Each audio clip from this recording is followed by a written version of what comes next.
In the quiet town of Nandipur, where cobbled lanes twisted like old tales, and the air always smelled of cardamom and rain, four friends Samarth, Lachu, Panchi, and Manish discovered a mystery stitched into the very bones of their world.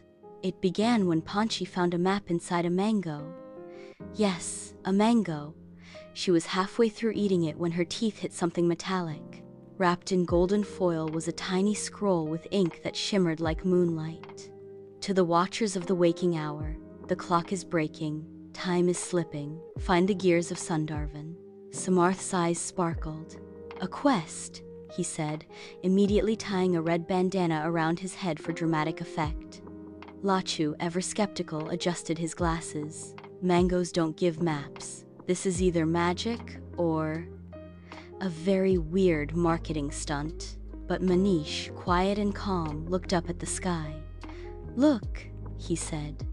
The sun and moon were both in the sky at noon. Time was indeed slipping. They followed the map through hidden alleys, a forgotten tunnel behind the temple pond, and into the ruins of Sundarvan, an ancient mechanical forest where trees ticked, rivers flowed backward, and the wind whispered in reverse. In the heart of the forest stood a giant, rusted clock tower tree.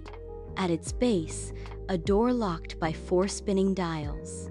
Each dial responded only to one of them. Samarth solved a riddle that tested bravery. Lachu deciphered ancient gears and realigned them with a copper wrench. Panchi tamed a storm-cloud squirrel that carried the final number in its fur. Manish whispered a poem in a forgotten tongue, passed to him in dreams. The door creaked open. Inside was the gears of time, a massive, ancient wheels floating mid-air, trembling, glitching. One was cracked. Suddenly, the air grew cold. A figure cloaked in mist appeared. Kalshira, the Time Eater. Time belongs to no one, it hissed, especially not children. But the 4 stood strong. Samarth conjured a shield of light from pure will. Lachu threw a device that froze moments in bubbles of stillness. Panchi summoned roots from the earth to bind Kalshira's legs. And Manish, staring into the heart of the broken gear, stepped forward. He placed his palm on it. Time doesn't belong to us, he said, but we belong to this moment. Light burst from the gear, sealing the crack, banishing Kalshira back into the void. The forest sighed in relief. The sun and moon slid back into their proper places. From that day, time in Nandipur ticked true again, but the 4 friends kept the map, just in case. Because when mangoes give maps and forests run on gears, anything is possible. And time watches those who dare to fix it. In the magical town of Nandipur, where the monsoon winds sang lullabies and temple bells sometimes rang by themselves, our 6 friends shared a bond thicker than mango pulp and stronger than time itself. Samarth, Lachu, Panchi, Manish, Bablu, and Vidu. Last month, they had saved time itself in the ticking forest of Sundarvan. They thought the adventure was over. It wasn't. One morning, Bablu lover of snacks and secrets bit into a Kacha Am lollipop, only to find the center made of glowing crystal. He screamed, then licked it again, because obviously. But when Vidu, the sharp-eyed artist of the group, touched it, symbols appeared in mid-air, swirling, ancient, and burning with blue flame. The mirror of many is broken. 6 hearts must pass through the reflected realms. Lachu frowned. That sounds incredibly dangerous. Samarth grinned. Perfect. Guided by the glowing lollipop, Bablu wouldn't let go of it. They found a mirror pool in the caves beneath old Nandipur fort. The water shimmered like silver. One by one, they stepped in and fell through themselves. Each friend landed in a reflected realm, a twisted version of Nandipur ruled by warped versions of them. Mirror Samarth was a cowardly prince hiding in a tower of mirrors. Mirror Lachu had banned invention. All gadgets were forbidden. Mirror Panchi used animals like soldiers, her heart cold as frost. Mirror Manish predicted doom and made it real. Mirror Bablu hoarded food and burned libraries.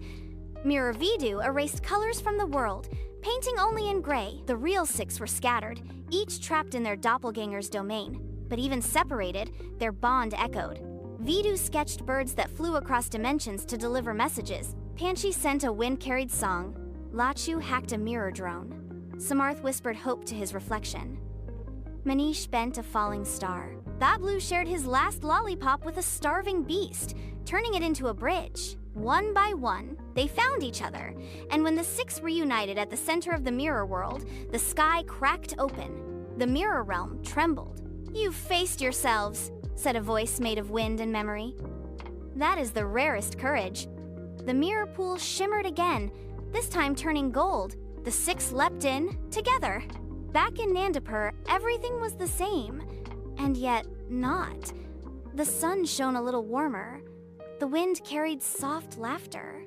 And in every puddle, if you looked closely, you could see your own reflection, smiling back, but ever so slightly different. The friends kept the crystal lollipop now dormant on a shelf in Bablu's house, just in case the world needed fixing again. After all, 6 hearts were better than 1. Want to explore one of the reflected realms in more detail next? Each one's got its own strange logic and hidden challenge. In Nandipur, where banyan trees told bedtime stories and lightning bugs blinked Morse code, peace had returned mostly. Samarth, Lachu, Panchi, Manish, Bablu, and Vidu were finally enjoying calm evenings by the tea stall. But then came Viraj, the quiet boy with a wild imagination and a dog named Chintu who wore goggles for no reason. Viraj had always been around, watching their adventures from the sidelines, sketching strange symbols in his notebook. One stormy night, Chintu began barking madly at the banyan tree near the school. The bark split open with a crack of thunder, revealing a glowing spiral staircase leading underground. Naturally, the 7 friends, and 1 heroic dog, descended. They entered the Vault of Echoes, a forgotten underworld beneath Nandipur, where every sound was a memory, and shadows remembered your fears. In the center stood a giant stone paw print, pulsing with faint light. "It's Chintu-sized," Vidu whispered. "I've read about this," Viraj said, flipping through his journal. "This is the Tomb of the Howlbound. A myth says that once every 1,000 years, the first dog returns to pick a new voice keeperone who will guard the balance between man and beast. And Chintu, wagging his tail, sat right in the paw print. The ground trembled. From the walls, spirit hounds of legend emerged, howling in long-forgotten tongues. The alpha ghost stepped forward, eyes glowing like comets. The balance is fraying. The wilds stir. The chain is broken. You must retrieve the whistle of Wakewood before the eclipse." The friends didn't hesitate. Led by Chintu, who now had a magical collar made of moonlight, they ventured through tunnels of time echoes, across bridges made of bark and bone, and into the Wakewood Grovia realm, where animals ruled, trees moved, and humans forgot they were ever human. Panchi became a sparrow. Bablu turned into a raccoon. Samarth a tiger cub. Lachu a mechanical owl. Manish a shadow panther. Vidu a silver fox. Only Viraj and Chintu remained unchanged, because it was Viraj's trial. To reach the whistle, Viraj had to face the great beast of Silencia creature stitched from lost howls and forgotten loyalties. "You're not brave enough," it growled. "You hide in notebooks and dreams."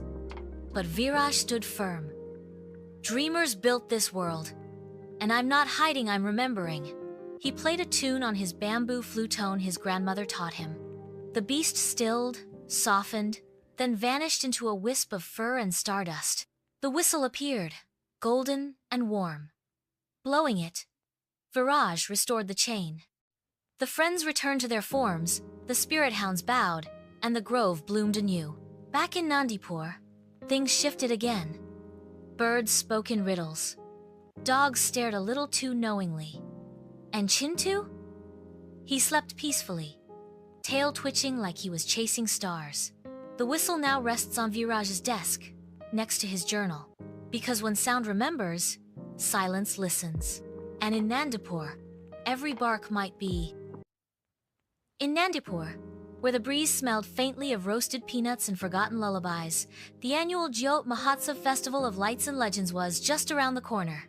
Samarth, Lachu, Panchi, Manish, Viraj, and Bablu had reunited in the town square, stringing lanterns shaped like stars, moons, and mythical beasts. It had been months since the Wakewood whistle and the Mirror Realm. Life felt normal again. too normal.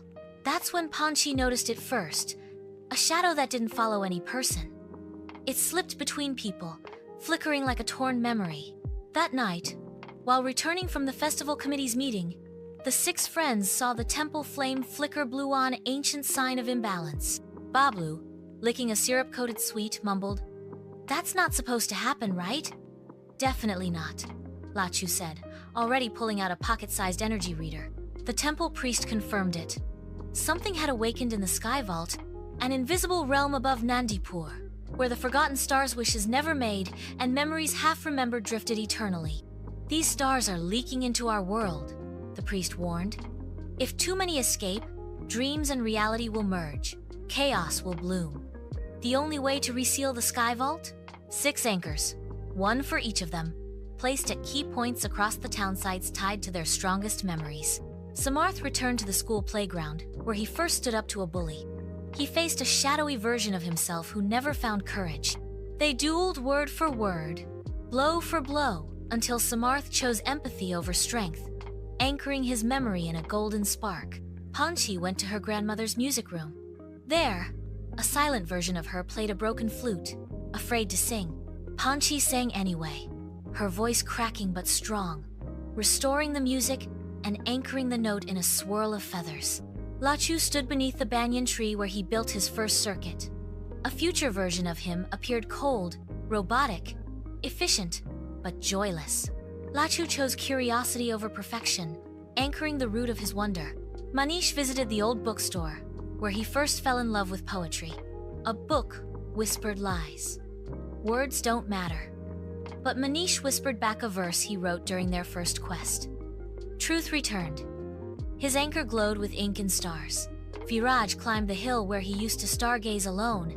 He met his younger self, who believed magic wasn't real. Viraj showed him Chintu's old goggles and the Wakewood journal. "It was always real," he said. He anchored belief itself. Bablu? He went to the sweet shop. No battles, no riddles, just a warm memory of sharing his last gulab jamun with a hungry child. His anchor pulsed with kindness. Once placed, the 6 anchors pulled the escaping stars back, each one singing its own soft lullaby. But then the 7th star descended, twisted, forgotten, unloved, the wish of someone who wanted to be erased.